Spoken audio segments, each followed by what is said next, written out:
Marvel Comics' most well-known superhero with some of the greatest power and even greater responsibilities. Spider-Man! That's right, it's our third non-video game originated character that I'm giving a What If Smash Bros. Moveset to. One who more than qualifies under my rules to be given one. Dude has so many video games. And it also finally gave me an excuse to play the recent Insomniac Spider-Man title. And wow, do I regret not picking this one up sooner. Now I really can't wait for the sequel to finally get announced.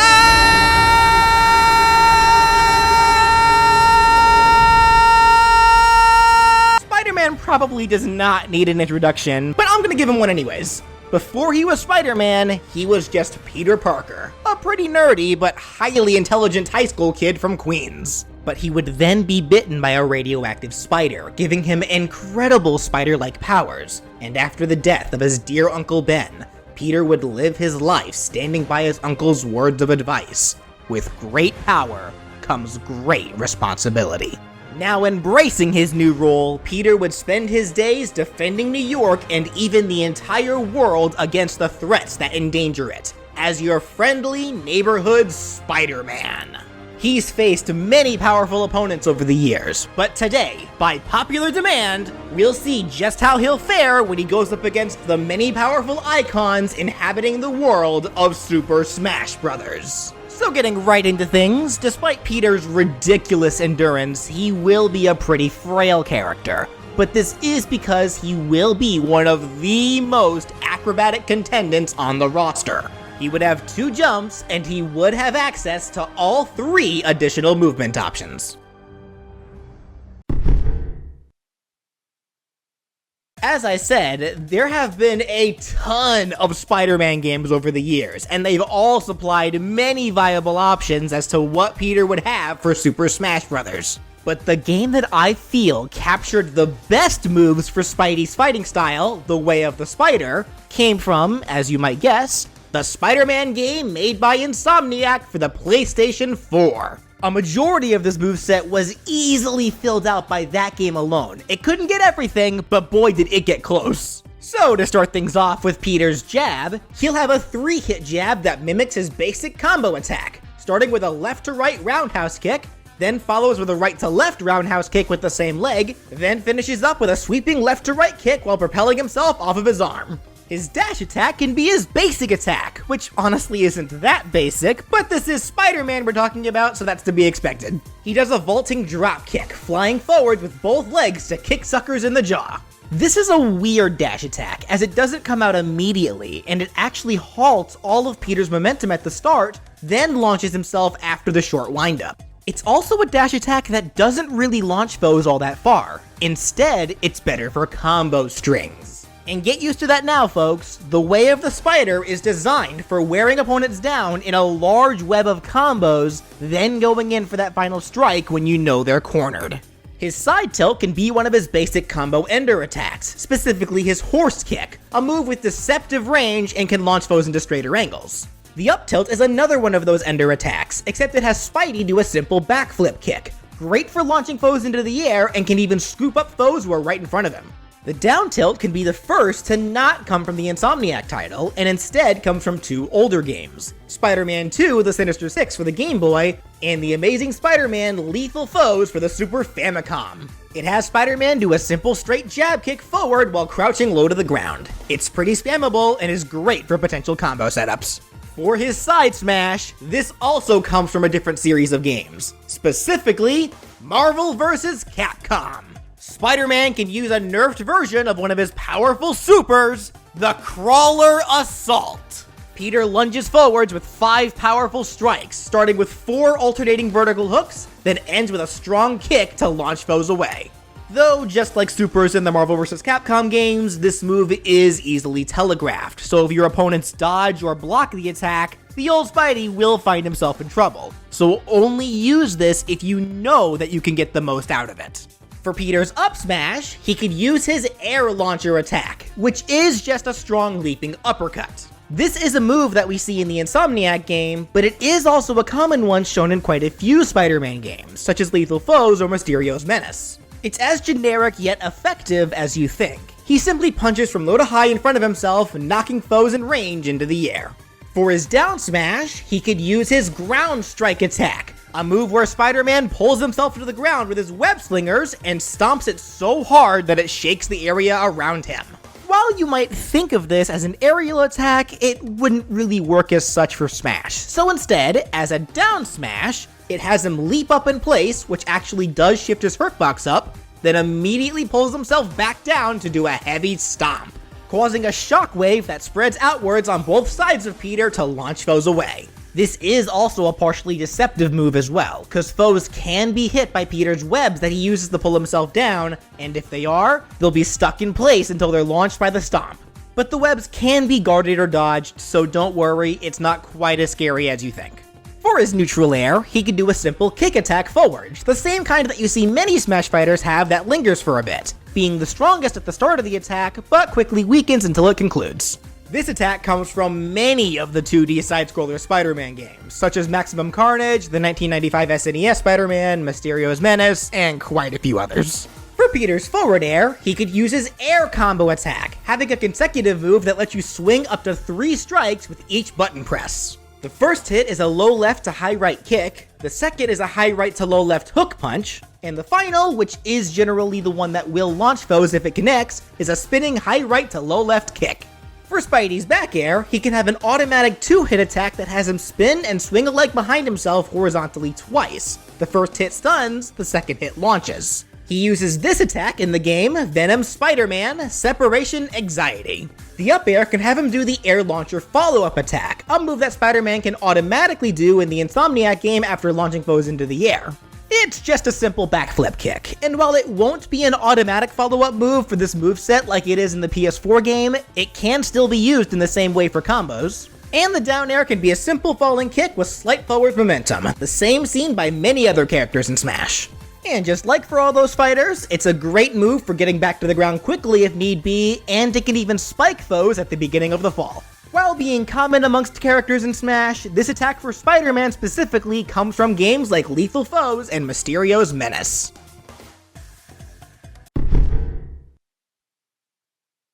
To grab opponents, Spider-Man will pull them in with his trusty invention, the Web Shooters. As you'd expect, this will be a tether grab. He fires a web sling forwards to grab either opponents or ledges, and it can be used as an aerial attack. He pummels by punching the foe in the gut, just like he does in the 2 Spider-Man Venom beat-em-up games. His forward throw can be his throw move from the Insomniac game, where he pole vaults the opponent to launch them forwards with both legs. His back throw can be one of his combat finisher attacks, specifically the one where he jumps on the foe, wraps his legs around their neck, then flips to slam them into the ground, launching them backward. The up throw can be a slightly innovated version of another combat finisher, having Peter simply do a rising knee attack into the foe's chin, launching them into the air. I call it slightly innovated because this finisher usually has more to it, but he wouldn't do that here. He'll only do the knee jab. And the down throw can be one of his stealth takedowns, this one showing Spidey latch onto the foe's head, then swing around to pull them to the ground. But that's not all. After pulling them down, he quickly shoots webs on top of them, pinning the foe to the ground. Being pinned down by these webs acts as a makeshift type of berry, so foes are able to escape it sooner by mashing buttons or the control stick. But still, I understand that being stuck to the ground under webs can be pretty scary. Though, if you think that's bad, you haven't seen the worst of it yet.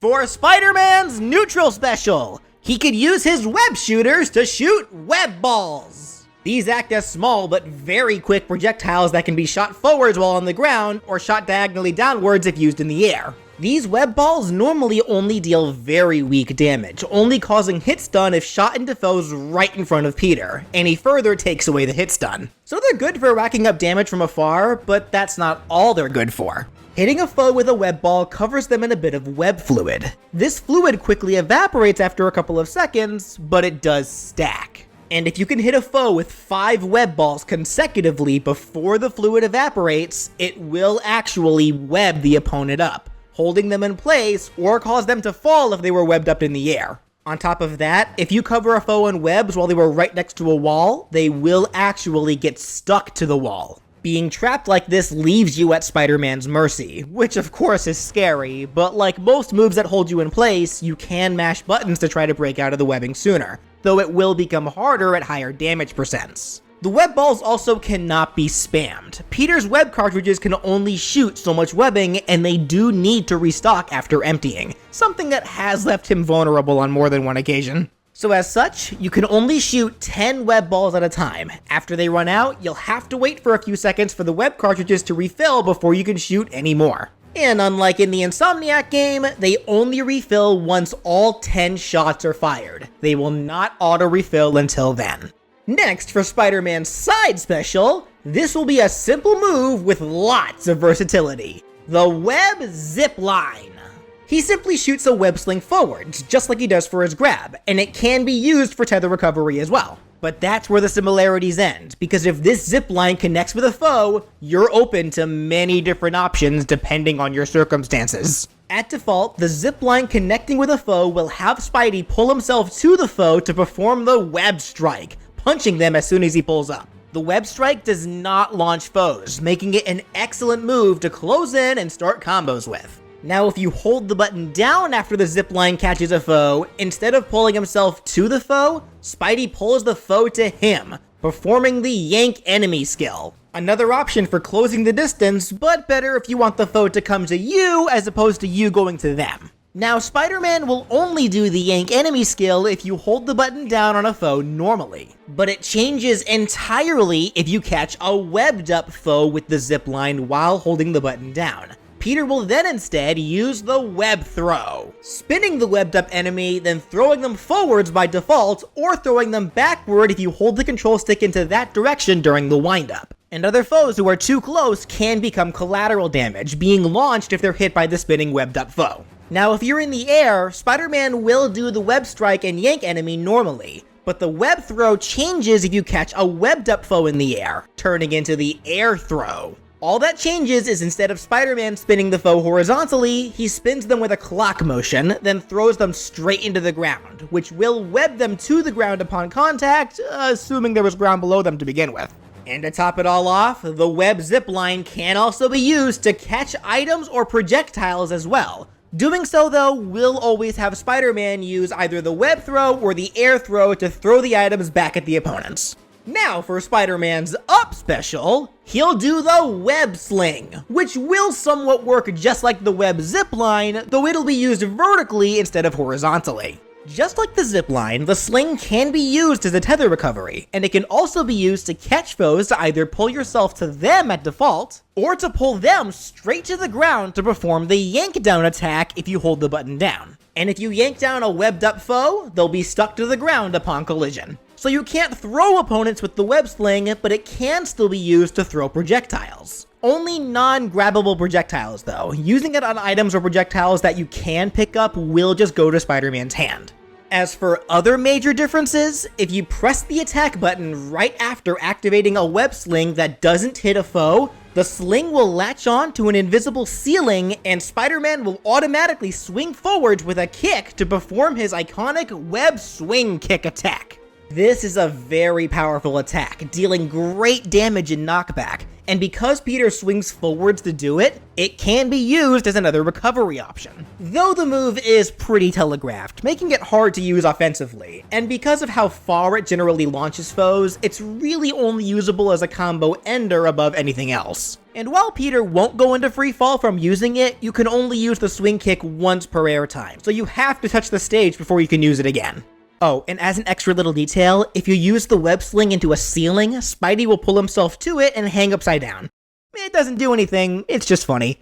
Could be your chance to go in for a kiss though. But if that's a little too forward for you, you could always turn him down gently with Peter's down special, a web bomb. This has Spidey shoot one of his web bomb gadgets at the ground in front of himself, or down with a slight forward angle if shot in the air. When the bomb hits the ground, it lays there as a blinking trap, and if a foe steps on that trap, it explodes into a large amount of webbing, which automatically webs up the foe who stepped on it, and has a chance to web up nearby opponents who were too close to the explosion. If the trap lays there for too long undisturbed, then it will explode on its own, and the resulting webbing only has a chance to web up any nearby opponents. On the other hand, if the web bomb is shot directly into an opponent, then it explodes automatically, but it still only has a chance to web them up. It's only guaranteed to web up a foe if they step on it. Only one web bomb can be out at a time. Laying a second one will result in the first bomb just disappearing with no explosion. So here's the gist of it. Spider-Man's arsenal is great for stage control, crowd control, and above all else, pressuring your opponents, just like a real spider. Though also like real spiders, he's still pretty frail, not really being able to take a whole lot of hits himself. But that's exactly why you need to take full advantage of Spider-Man's greatest and by far his most broken superpower yet.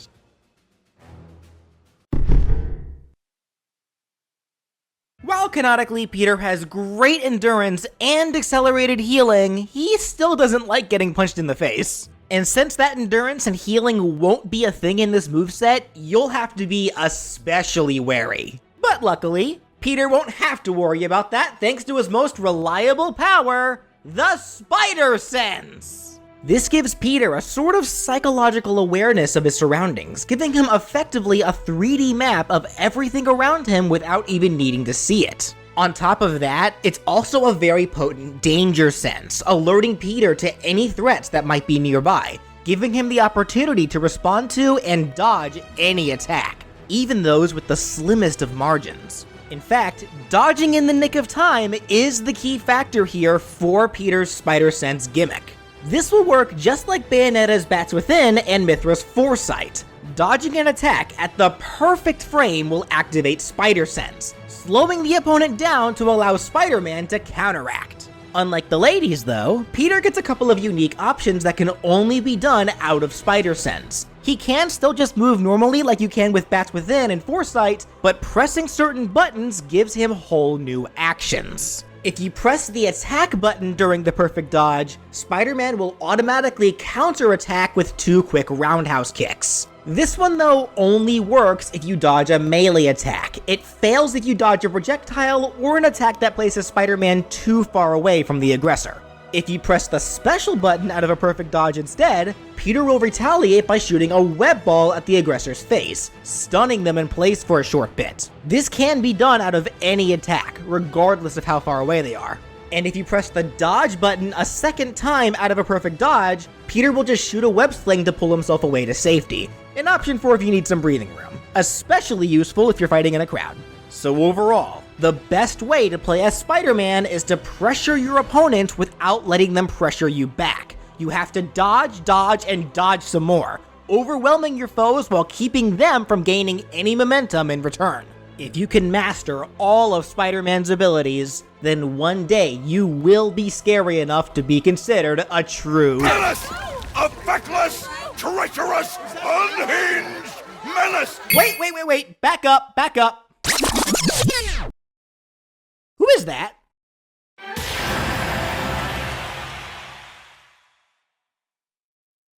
Peter's protege and the Spider-Man of Harlem, Miles Morales! Miles Morales was also just your nerdy but highly intelligent high school kid, except he was a huge fan of Spider-Man. But after also being bitten by a radioactive spider and the death of his father and or uncle, it depends on the story, he too would take up the mantle as Spider-Man, there to protect New York alongside his hero-turned-mentor. Or, he goes it alone sometimes as well. Peter does die in some stories. That aside, considering that Peter trains Miles, and they do for the most part have identical powers, I think Miles would be the perfect Echo Fighter to Peter. But I say for the most part for a reason.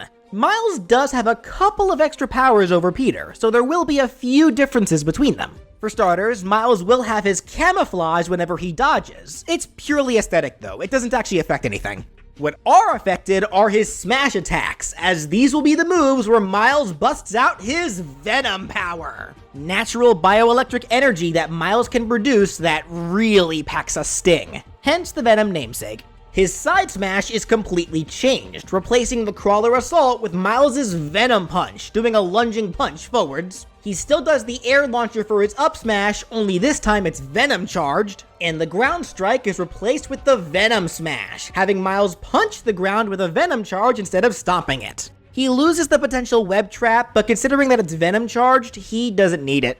All three of his Venom charged smash attacks deal more damage than Peter's do, and they also deal a lot of hit stun to foes that make it take longer for them to act when launched. This does also mean that Miles' smash attacks launch foes farther than Peter's, but because of that, they're less useful for combos. As for the one other change in attacks that Miles has over Peter, instead of using web bombs for his down special, he uses the remote mines that he got from his uncle, the Prowler. They function identically to the web bombs, but the one difference is that they paralyze foes in place with electricity as opposed to webbing them up. So I'd say Miles is overall designed to be a bit simpler to use, whereas Peter is better for more experienced players, thematically mimicking how Peter is a pro superhero who's been at it for years, whereas Miles is inexperienced and is still trying to figure things out.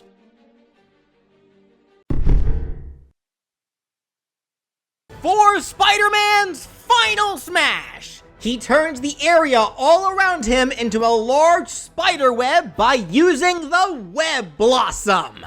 He jumps up and starts spinning rapidly while shooting web balls all over the place. All foes within the vicinity take constant damage and will be webbed up. So as such, unless it webs them up over the blast zone, this is not a final smash that can get KOs. Instead, it sets them up to be KO'd. And these webs are harder to break out of than normal, so once they're ensnared, you just need to walk up to get that final hit in yourself. Miles' final smash is a lot more direct. He uses the devastating Mega Venom Blast! He releases all of the venom in his body into one giant explosion. Any foe caught in this explosion take massive damage and are launched away. The size of the explosion matches the size of Peter's Web Blossom, so one is more technical and the other is straightforward. It's just up to you to pick your poison.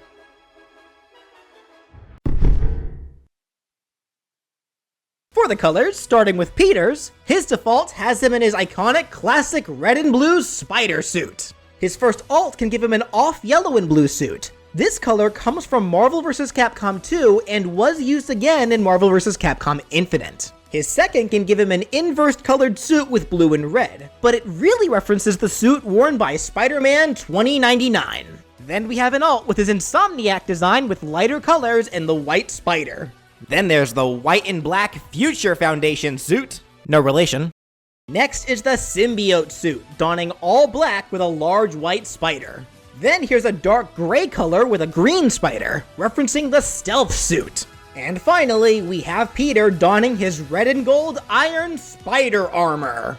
For Miles' colors, his default has him in his classic black and red spider suit. His first alt shows him in black and yellow, wearing his Uptown Pride suit. Then we have black and white with some red, having Miles in his track suit. Then here's a purple and green suit, wearing the Purple Rain costume that was given to him by the Prowler. Then for some other costumes for Miles, his first has him wearing a simpler looking version of Peter's red and blue suit, dubbed the Great Responsibility suit. Then here's an alt with Miles wearing a red hoodie, gray pants, and a backpack, referencing his streetwear costume that he has in Marvel Ultimate Alliance 3. And this can have the same alternate color that it has in that game, wearing a yellow hoodie with blue jeans. And for his final alt, it can be his own 2099 suit, donning a navy blue suit with a hoodie. For Peter and Miles' stage intros, they both simply web swing to the stage. Now, before I get into their taunts, let me just get this out of the way now. Of course, both of them would be saying all kinds of witty quips whenever they taunt, but there's just no way to decide what they'd say. They each have so many good ones. So for the time being, just assume that they both say quips for each of their taunts, and just use your own imagination on what they could be saying. Getting into those taunts, starting with Peter's, his first can have him just point forwards with a single finger, his taunt from the Marvel vs. Capcom games. He would probably say a pretty insulting quip for this one, or maybe even one of the many voice lines that he actually has in the Versus series. His second can have him stand upright and point forwards again, but this time with two fingers. then accompanied by either a witty or engaging quip, and his final taunt can have him cross his arms, then shrug, coming from lethal foes if you wait around for too long. And for this one, he'd probably say a more impatient sounding quip. Then for Miles' taunts, his first can have him do a backflip, then look around to see if anyone was impressed, something he does during subway rides in the Insomniac games. And for this, he'd probably say something a little self-conscious. His second can have him do the same double point that Peter does, but he has his fingertips sparked with venom. And for this, he'd probably try to say something witty. And his last can have him do a little jam-out dance in place, of which he'll just say something that involves him getting really into it.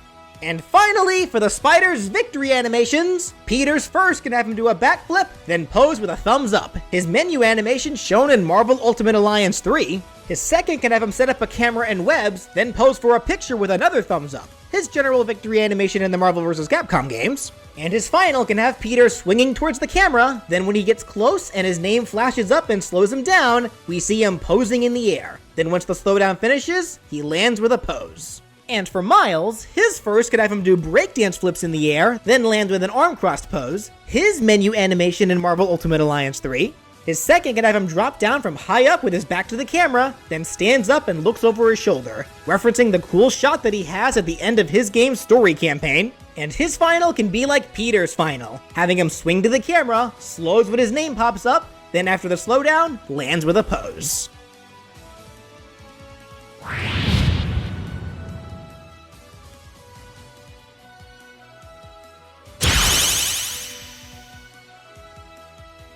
And that does it for What If Spider-Man with Miles Morales as his Echo were in Smash. And before we end off, allow me to show you guys a bunch of funny clips that happened while I was playing through the Spider-Man games.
So, if you enjoyed what you saw and would like to see even more characters be given possible Smash movesets, be sure to subscribe. And if you want to support the show and help me be able to make more content for you guys, you can click the join button either below the video or my main page to become a sponsor for my channel. Doing so will get you access to my Discord server as well as channel emotes. You can guarantee that your name appears in my videos, or even get the option of knowing what if character is coming up next a week in advance. I really appreciate anything that can be contributed.